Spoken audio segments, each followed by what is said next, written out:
Finally, as part of articulating the what for your marketing plan, you want to make sure you understand how the business makes money.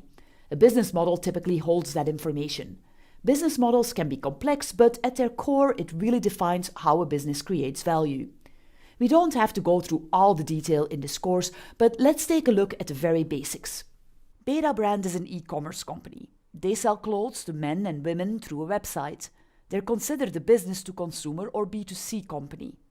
Ezequiel Farca is an architecture and design firm. They're also considered a B2C company. Bamboo HR sells HR software to small to medium-sized companies. They are considered a business-to-business or B2B company. It's important to understand how a company derives value, because this helps marketers figure out what they can spend on their efforts and why. Remember that making money is not always revenue. In the case of charitable organizations, for example, it can be defined as donations. And also, making money does not always mean gross revenue. It can also mean profit. Profit equals revenue minus the costs. Let's start with Betabrand. E-commerce companies typically make money through online sales.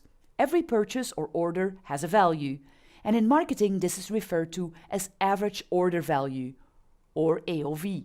Betabrand charges different prices for different products. But for the purposes of this course, we're going to assume that no matter what type of products are put in a shopping cart, their average shopper buys an average of $85 worth of goods. That's the gross revenue. But Betabrand incurs costs to provide clothes to customers. It has to pay to have the garments made and shipped, for example. These are Betabrand's cost of goods sold, or COGS. Betabrand's revenue minus cost of goods sold equals their gross profit. If we assume Betabrand has costs of goods sold of $10, that would make their gross profit $75. This is the value Betabrand derives, or money that Betabrand makes. This could be a very basic representation of the business model for Betabrand. Now let's take a look at Ezequiel Farca's business. Service companies may not be able to deliver and charge for their services online. Their websites work primarily as places to gather information and create a connection with a potential customer. These companies then convert their visitors into paying customers offline. Ezequiel's services vary in cost depending on the type of project he undertakes, but for the purposes of this course we're going to assume that he charges $150 for residential architectural plans. That would be his gross revenue. Ezequiel also incurs costs to deliver his service. He may have costs from software he uses to develop the plans, for instance. These costs would be his costs of goods sold. So his revenue minus costs of goods sold is his gross profit. If we assume Ezequiel's cost of goods sold are equal to $50, that puts his gross profit, his conversion value, at $100.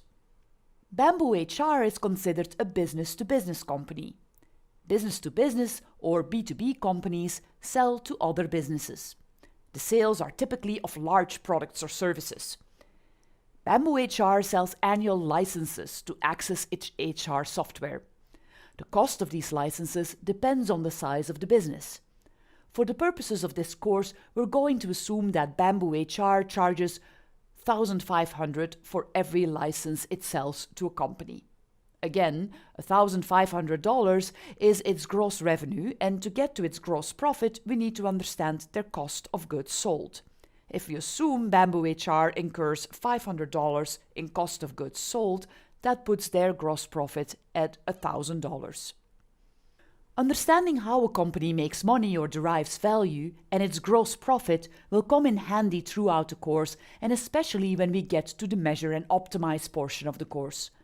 You'll need this information to understand concepts like return on investment or ROI, lifetime value, LTV, and more.